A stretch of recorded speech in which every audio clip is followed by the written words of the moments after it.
শেষ ঠিকানা।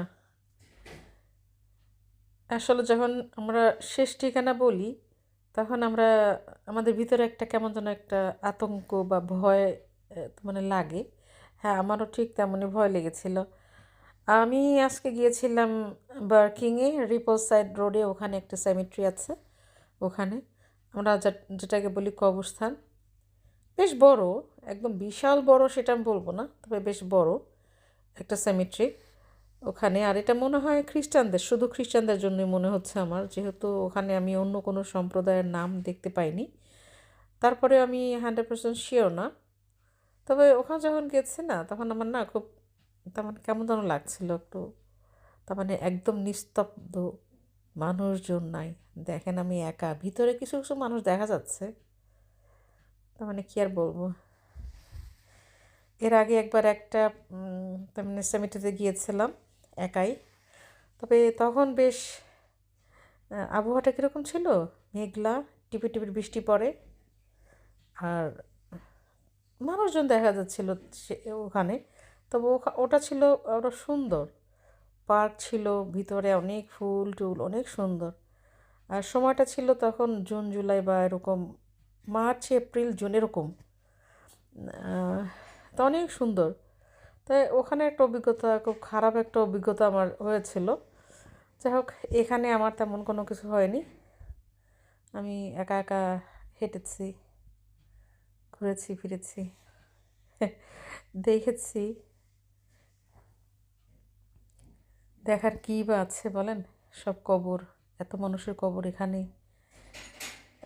অনেকেই গাড়ি নিয়ে এখানে এসছে, তারা অনেকে 10টার বেশি মনে হবে না, আমি ভুল বললাম, অনেকে না, খুব তার অল্প সংখ্যক। তবে যেহেতু রাস্তার পাশে একদম যে নিস্তব্ধ বা নীরব একটা জায়গা, ওরকম না, পাশেই একদম মেন রোড চলে গেছে, বেশ ব্যস্ত রোডটা, তার পাশেইটা।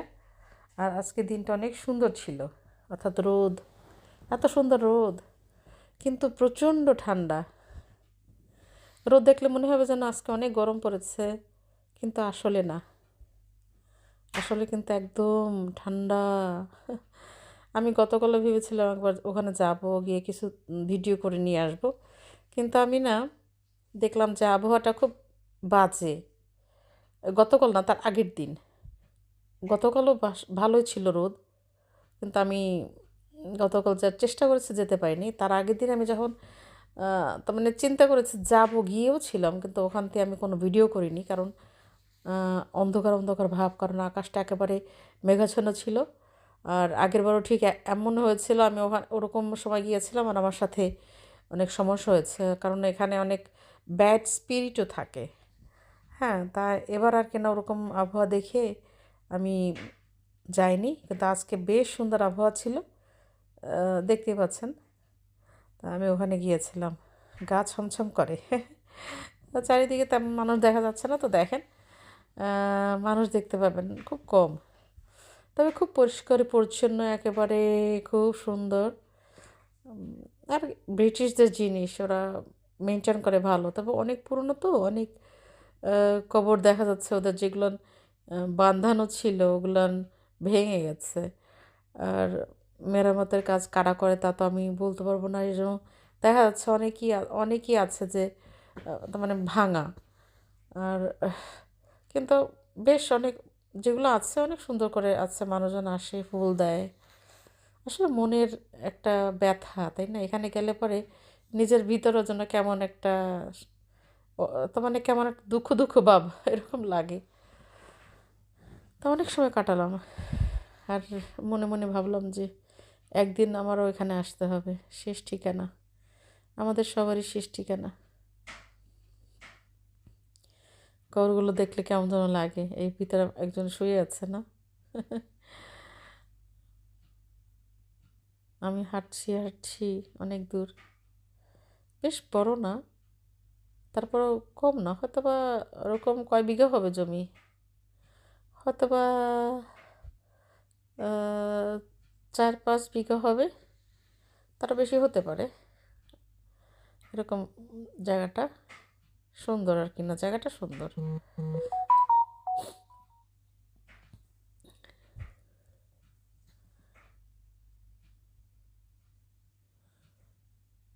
দেখেন আপনারা, আমি আপনাদেরকে অনেক সুন্দর আপনাদের জন্য ভিডিও করে নিয়ে এসেছি। যখন মানুষের 50 বছর বয়স হয় তখন কিন্তু মানুষের ভিতরে এই উম, মৃত্যু নিয়ে বেশ তাদের ভিতরে একটা ডিপ্রেশন চলে আসে। তখন ভয় লাগে যে ওই মাটির নিচে কিভাবে একা ঘুমাবো বা কিভাবে থাকবো। তো আসলে মরে গেলে তার কোনো কিছু তো মানে আমাদের খেয়াল থাকবে না। এটা আমরা তখন ওই ওই বয়সটা না, তো মানে নিজেকে বোঝানো অনেক কঠিন হয়ে যায়। আহ, অনেকেরই ডিপ্রেশন চলে আসে, মাই গড আমি ওই ওই অন্ধকারের ভিতরে থাকবো, কিভাবে থাকবো। আসলে যখন যদি কারোর অপারেশন হয়ে থাকে, তার মানে অ্যানেস্থেসিয়া দিয়ে যদি আহ, কারোর অপারেশন হয়ে থাকে, অর্থাৎ পুরো বডি অবশ করে যদি কারোর অপারেশন হয়ে থাকে, তারা বুঝবে যে অপারেশনের সময় কিন্তু আপনি কোনো কিছু টের পান না। আপনার শরীরে কাটা ছেঁড়া যাই করুক না, কোনো ব্যথাও পাবেন না, কিছু বুঝতেও পারবেন না। এটা হলো সেইটাই, যে একেবারে চিরতরের জন্য একদম নিস্তেজ করে দেওয়া। তবে আমরা যারা তার মানে ঈশ্বরে বিশ্বাস করি, তারা সবসময় একটাই চিন্তা করে, এটা আমাদের শেষ ঠিকানা না। হ্যাঁ, পৃথিবীতে এটা আমাদের শেষ ঠিকানা, কিন্তু এরপরও একটা জীবন আছে আমাদের। আর এটা সাধারণত খ্রিস্টানরা আর মুসলিমরা আমরা এই দুই ধর্মের লোকেরা আমরা এভাবেই বিশ্বাস করি যে একদিন আমরা বেহেশতে যাব বা স্বর্গে যাব। আর এটা আমাদের শেষ ঠিকানা না। আর স্বর্গ বা বেহেশত, এটা আসলে কে পাবে কি পাবে না সেটা বড় বড় কঠিন। হ্যাঁ, তারপরেও আমরা চিন্তা করে আমি স্বর্গে যাব, নিজেকে আমরা অনেক সময় মনে করি যে হ্যাঁ আমি ভালো মানুষ। আসলে আমরা যতটুকু, আমি আসলে আহ, কি বলবো, আমরা যতটুকু মনে করি যে আমি ভালো মানুষ, এটা সবাই আমাকে নিজেকে আমরা পারফেক্ট মনে করি, মনে করে আমি আসলে ভালো, আমার অন্যরা যারা আছে ভালো না। এটা আসলে সবাই মনে করে একইভাবে। তবে ঈশ্বরই জানেন। আর ঈশ্বরই জানেন যে কে ভালো কাজ করে কি করে না। তারপরে তারপরে মানুষ হিসেবে আমরা সবসময় চেষ্টা করি ভালো থাকার, ভালো সবার সাথে মিলেমিশে থাকার। এটা কিন্তু সবাই চেষ্টা করে, যার যার পক্ষ থেকে এক একভাবে, এক একজন এক একভাবে সেটাকে উপস্থাপনা করে। আর সাধারণত আমরা যতটুকু পাপ করি, তার মানে এ, সরাসরি আমার মনে হয় আমরা বেশি পাপ করি চিন্তা করে। আর চিন্তা করে যে পাপটা করি, আমার মনে হয় এটা বিশাল বড় পাপ। কারণ কি, পৃথিবীতে যখন পাপ এসছে তখন কিন্তু লুসিফার, আমরা যারাকে শয়তান বলি বা লুসিফার বলি, সে কিন্তু চিন্তা দিয়েই শুধু পাপ, তার মানে তার পাপটা তার ভিতরে এসেছিল। এবং ওই যে সে চিন্তা করেছে, সে কিন্তু ঈশ্বরের সাথে ফাইট করেনি, কারোর সাথে ফাইট করেনি, কিন্তু সে মনে মনে যে তার ভিতরটা হিংসা চলে এসছে, হিংসা কিন্তু দেখা যায় না। হিংসাটা মানুষে মনে করে নেয় যে হ্যাঁ ও আমার সাথে হিংসা করছে, কিন্তু যে হিংসা করে সে কিন্তু মুখ দিয়েও বলে না। তো দেখা যাচ্ছে যে আমরা আমাদের মন দিয়ে যে কাজটা করি বা মনের ভিতরে আমরা অন্যকে নিয়ে যে খারাপ চিন্তা করি বা হিংসা করি, ওটা কিন্তু সবচেয়ে বড় পাপ। আর ওই একটুখানি পাপের জন্য আজকে আমরা সবাই পৃথিবীতে, আমরা অনেকেই মনে করি যে আমি তো কোনো পাপ করিনি, কারণ আমি তো ঝগড়া করছি না, আমি তো কারোর সাথে মারামারি করি না, আমি তো এমন কোনো কাজ করি না যাতে আমার পাপ হয় বা হওয়ার কথা। কিন্তু আসলে এটা ভুল ধারণা। আমি মারামারি করি না, ঝগড়াও করি না, কিন্তু মনে মনে আমি যে কথাগুলো চিন্তা করি অন্যকে নিয়ে, সেটাও কিন্তু এক ধরনের পাপ। সেজন্য বলি, আমি আমি আর কিনা ব্যক্তিগতভাবে বলি যে পাপ কি, এটা ঈশ্বর ছাড়া আমরা নিজেরাও এটা আমরা অত ধরতে পারি না। এর জন্য আমরা সবাই পাপী। আর এই আমাদের পাপ আছে বা পাপ থাকবে, আমরা কখনো একদম পারফেক্ট হতে পারবো না, যেহেতু আমাদের জন্মটাই পাপে। এর জন্য আর কি না, আমাদের সবসময় ঈশ্বরকে দরকার, যে ঈশ্বর তুমি আমার ভিতরে থাকো, যাতে আমি ভালো থাকি, সুস্থ থাকি, প্লাস আমি যেন চিন্তায় কোনো পাপ না করি। কারণ চিন্তার পাপই সবচেয়ে বড় পাপ আমার মনে হয়। যাই হোক, আমি মানে বেশি বেশি বলে ফেলছি। আসলে বলার একটাই কারণ, যখন এই যে সেমিটিতে আসি না, তখন মনে হয় যে হ্যাঁ আমাকে একদিন এখানে আসতে হবে, আমার একদিন বিচার হবে, ঈশ্বর আমার বিচার করবে। জানি না ওই সময় আমরা বিচারের রেজাল্টটা কী আসবে, একটা ভয় কাজ করে, সবার ভিতরেই ভয় কাজ করে যে রেজাল্টটা কী আসবে। আমার এখন অনেক বয়স হয়ে গেছে, নিয়ারলি এই তো 60 হবে হবে ভাব, কিন্তু কথা হলো যে ঈশ্বর আমাদেরকে এত সময় দিয়েছেন যাতে আমরা আরও ভালো হই। অনেক আছে খুব অল্প বয়সে মারা যায়, তারা সুযোগ পায় না ঈশ্বরের কাছে ক্ষমা চেয়ে ভালো জীবনযাপন করে তার তার মানে সে নিশ্চিত হতে যে হ্যাঁ সে বেহেশতে অবশ্যই যাবে, এটা কিন্তু সে নিশ্চিত হতে পারে না, সেই সময়টা সে পায় না। কিন্তু আমরা যারা অনেক বছর বেঁচে থাকি বা বেঁচে আছি আমরা অনেক সময় পাচ্ছি, সুতরাং এটা একটা ঈশ্বরের কাছ থেকে আশীর্বাদ। আর যদি আপনারা দেখেন যে তার মানে ঈশ্বর কিন্তু মানুষকে এত পরিমাণ আশীর্বাদ করেছে যা নাকি অন্য কোনো জীবকে করেনি। পৃথিবীতে আপনার জীব যদি চিন্তা করেন, প্রাণী, তবে কিন্তু অনেক প্রাণী আছে, কিন্তু মানুষই একমাত্র প্রাণী যে যাকে ঈশ্বর আশীর্বাদ করেছে এবং যাকে সে স্পেশালভাবে সে আশীর্বাদ করেছেন এবং বলেছেন যে আবার আমাদেরকে তিনি স্বর্গরাজ্যে নিয়ে যাবেন, তার কাছে নিয়ে যাবেন। তার মানে এটা বিশাল বড় একটা পাওয়া, যদিও আমরা এই পাওয়াটাকে ওভাবে আমরা কখনো মূল্যায়ন করি না। হ্যাঁ, অনেক বকবক করছি। আসলে মানুষ লেকচার দিতে পছন্দ করে। ব্যক্তি জীবনটা অনেকের খারাপ থাকে বা আমরা অনেকেই খারাপ কাজ করি, কিন্তু বলার সময় অনেক কিছু বলি। তবে সবার কাছে আহ, আমার এই কামনা বা আহ, প্রার্থনা যে সবাই যেভাবে চিন্তা করেন সেভাবে যদি আপনারা চলেন, অবশ্যই আপনার যে লক্ষ্য সেটা তার মানে আপনি সেই লক্ষ্যে পৌঁছতে পারবেন। যেমন আপনার সবাই লক্ষ্য যে হ্যাঁ আমি বেহেশতে যাব বা স্বর্গরাজ্যে যাব, কিন্তু শয়তান সবসময় আমাদের কাছেই থাকে, সবসময় আমাদেরকে প্রলোভিত করে, আমরা পাপে পতিত হই, আমরা অনেক চিন্তায় অনেক কাজ, অনেক পাপ করে থাকি। আমার কথাই বলি, আমার ঝগড়াঝাটি আমার এগুলো একদম ভালো লাগে না, হ্যাঁ, কিন্তু তাই বলে এই না যে আমি পারফেক্ট, কখনোই বলতে পারবো না আমি পারফেক্ট। কারণ হলো আমি চিন্তায় অনেক সময় আমার যদি কারোর সাথে না বনে, তখন আমি মনে মনে অবশ্যই তাকে গালাগালি, যেমন আমারটা যেরকম হয় যদি করতেও যাই গালাগালি, তো আমি বলি no, this is one kind of sin, I should not do that, do this. মানে এইভাবে আমি আমাকে কন্ট্রোল করার চেষ্টা করি।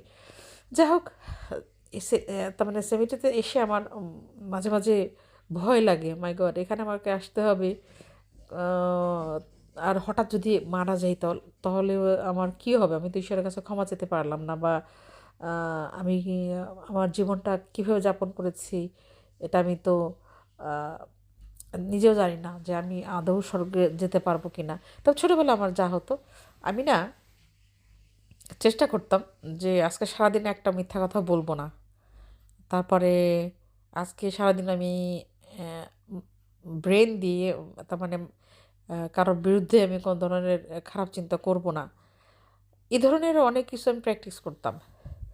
তারপরে আবার প্র্যাকটিস করতাম যেরকম সমালোচনা, আমার একটা প্র্যাকটিসের পার্ট ছিল যে আমি যদি মানুষের কোনো ভালো কিছু হয় সেটাই শুধু বলবো, খারাপ কারোরটা বলবো না। তখন এই অনেক কিছু আমি প্র্যাকটিস করার চেষ্টা করতাম, কারণ মানুষ তো বলতেই শয়তান বা শয়তান আমাদের কাছে আসে থাকে এবং চেষ্টা চেষ্টা করে আমাদেরকে সব সময় পাপের ভিতরে রাখতে। শয়তানের কাজই হলো তার দলে নেওয়া, অর্থাৎ খারাপ যত কাজ আছে এ শয়তানের মাধ্যমে হয়। আর এই যে দেখেন কি সুন্দর কত মানুষ শুয়ে আছে না এখানে, কে জানে এরা কতজন সে বেহেশতে যাবে বা স্বর্গে যাবে। আর পৃথিবীর যে অবস্থা, যে যুদ্ধ, আহা আহাজারি, তারপর জলপ্লাবন, তারপরে এই জাতিতে জাতিতে যে গণ্ডগোল, এই তো ইউক্রেনের যে যুদ্ধ, আমেরিকা যে সহায়তা করার চেষ্টা করছে, যুদ্ধ থামানোর চেষ্টা করছে, কোনোভাবে কিছু হচ্ছে না, রাশিয়া, সবাই মিলিয়ে তেমন সব জায়গাতে এত যুদ্ধ যুদ্ধ যুদ্ধ, চারিদিকে যুদ্ধের একটা কেমন যেন একটা আবহাওয়া হয়ে গেছে। পৃথিবীটা মনে হয় এখন মনে হয় বাসযোগ্য না, এমনই লাগে আমার কাছে। জানি না আপনাদের কাছে কেমন কি লাগে। যদিও আপনারা মনে করতে পারেন আমি লন্ডনে আছি, সুখে আছি, ভালো আছি, আসলে সুখ একান্তই ব্যক্তিগত ব্যাপার। সময়টাকে আমি কীভাবে আনন্দ আনন্দে কাটাচ্ছি এটাই আসলে সুখ। অনেকে আছে, সবই আছে, কিন্তু তার ভিতরে সুখ নেই, শান্তি নেই, এটা কিন্তু তখন সে মনে করে সে দুঃখে আছে। এটা আসলে একান্তই আহ, ব্যক্তিগত মানসিক ব্যাপার, চিন্তাধারার ব্যাপার। দেখতে পাচ্ছেন কি সুন্দর করে সাজিয়েছে কবরস্থানগুলো, দেখার মতন, আসলে জায়গাগুলো দেখার মতন, কিন্তু মানুষ আজকে নেই। আজকে প্রথম ছুটির দিন, এই জন্য মানুষ আজকে কম গিয়েছে আজকে। আর এখানে স্কুলদের ছুটি শুরু হয়ে গেছে, বাচ্চারা আজকে সব ঘরে, সুতরাং মা বাবারা আ- আজকে প্রথম দিন তো ছুটির, সুতরাং তেমন একটা বেরোয় না, বেরোলে হয়তো বা বিকেলের দিকে বেরোবে। আর আমি এখানে এসেছি দুটোর দিকে, ঠিক দুপুরে, একদম দুপুরে আমি আর যাই না, কারণ এর আগে আমি দুপুর 12টা 1টার ভিতরে গিয়েছিলাম, আর আমার সাথে অনেক সমস্যা হয়েছে। আসলে কিছু কিছু জিনিস আছে মানুষে বলে যে এই সময় ঘর থেকে বেরোতে হয় না, এই সময় কবরস্থানে যেতে হয় না, এই সময় এটা করতে হয় না, সেটা করতে হয় না, এগুলো না বিশ্বাস করতে হয় মাঝে মাঝে। হ্যাঁ, পৃথিবীতে শয়তান আছে, আর শয়তান আছে, এবং তারা যে কার্যকলাপ করে তাদেরও একটা সময় আছে ঘর থেকে বেরোনোর এবং দুষ্টামি করার। এগুলো কিন্তু অনেকে বিশ্বাস করে না, কিন্তু আমি অনেকটা বিশ্বাস করি। আর ওই দিকটা চিন্তা করে কিন্তু আমি ঘর থেকে বের হয়েছি, মনে করেন 1:30টার দিকে ওরকম। আর ওখানে গিয়েছি আমি একদম, এই তো 2:30 হবে, বা 2টো 2:30 এরকম বাজে, আমার একজ্যাক্ট টাইমটা মনে নাই। যাই হোক, তা একা একা ঘুরেছি অনেক সময়। তারপর চিন্তা করলাম যে বেশি সময় থাকবো না, কারণ ওই দিন আমি সেই দুপুর 12টা থেকে বিকেল 3টা 4টা পর্যন্ত ছিলাম, আর আমার সাথে অনেক সমস্যা হয়ে গেছে। আমার রাতে আমার সমস্যা হয়েছিল, অর্থাৎ অনেক ধরনের সমস্যা হয়েছে। তবে আজকে আমার তেমন আমি কোনো কিছু দেখিনি ওখানে।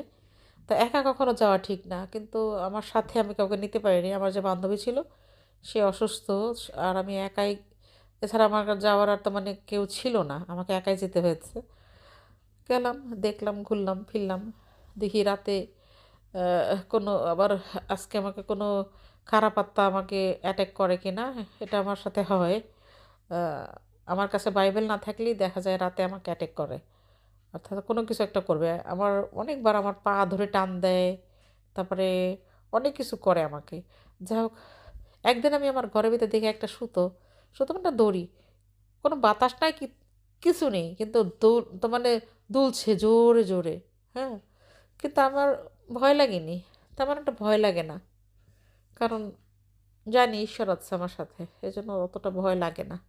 কারণ ঈশ্বর যার সাথে থাকি তার কাছে এই সমস্ত জিনিস পাত্তা পায় না। যাই হোক, আজকে একা যেরকম ঘুরে এলাম, খুব ভালো সময় কাটিয়েছি। কারণ যতটুকু সময় ছিলাম ভিডিও করেছি, তো অন্যদিকে আর তার মানে মনটা আমি ফেরাতে পারিনি।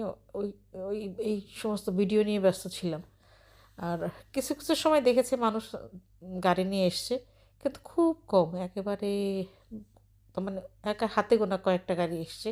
তা আবহাওয়া যেহেতু ভালো ছিল, একেবারে ভালো ছিল, দেখো রোদ ছিল, অনেক সুন্দর রোদ ছিল, এর জন্য কোনো ভয় ঠয় পাইনি একেবারে। আর ওই দিন তো আমি ওখানে গিয়েছি ও পাশ দিয়ে, এবার মেন রোড তো, দেখলাম যে একেবারে অন্ধকার। তার চিন্তা করলাম এই সময় গেলে পরে অবশ্যই কোনো খারাপ আত্মা আমাকে আমার সাথে দেখা দিতে পারে, বা আমি দেখতে পারি তাদেরকে। এই জন্য আমি আর ওখানে ঢুকিনি, ওখান দিয়ে বাস দিয়ে চলে এসেছি। তো এই সময় আর আজকে আর আমি তেমন একটা ভয় টয় পাইনি। আমি আহ, তার মানে ওখানে ঢুকলাম, কিছু সময় কাটালাম, কিন্তু ওখানে তেমন একটা বসার জায়গা নেই, কারণ এটা তো অনেক বড় না, বেশ বলা যায় ছোট, এর জন্য আর কি না বসতে পারিনি। আর আগে ওইখানেরটা ছিল বেশ বড়, বসার জায়গা আছে, তারপরে অনেক সুন্দর, আর ওটা অনেক সুন্দর। তো ওইখানের অভিজ্ঞতা তার মানে একটা চরম অভিজ্ঞতা, জানে কি, আর চাই না ওই অভিজ্ঞতা আমি। তার মানে ডেঞ্জারাস একটা অভিজ্ঞতা ছিল আমার আমার লাইফে, যা আজও আমাকে ভোগায়। কারণ ওরা আমার পর ক্ষেপে যাচ্ছে যে ব্যাড স্পিরিট, ওরা মাঝে মাঝে আমাকে অ্যাটাক করে। এই জন্য আমি আর ওই সেমিট্রিতে যেতে চাই না, বা গিয়ে ভিডিও করতে চাই না। তারপর একটা ইচ্ছা আছে, আবার একদিন যাবো, দেখি ভয়টা কমে গেলে একবার যাব, গিয়ে আবার এই কিছু ভিডিও নিয়ে আসবো। ওইটা অনেক সুন্দর, অনেক সুন্দর, পার্কের চেয়েও সুন্দর। তার মানে এত সুন্দর ফুল, এত সুন্দর, তা বলার, তার কী আর বলবো, বলার কোনো ভাষা নেই, এত সুন্দর।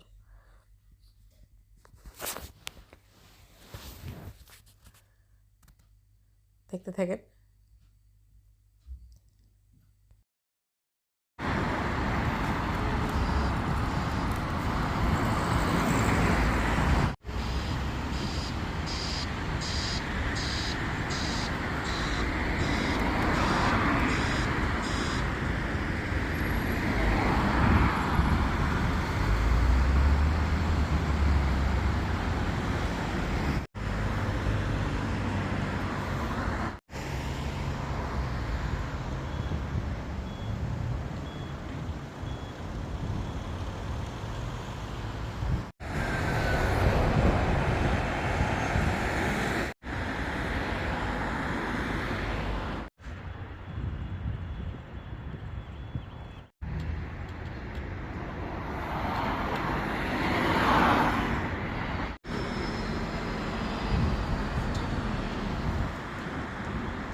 যিশু এসো আমার অন্তরে জুড়া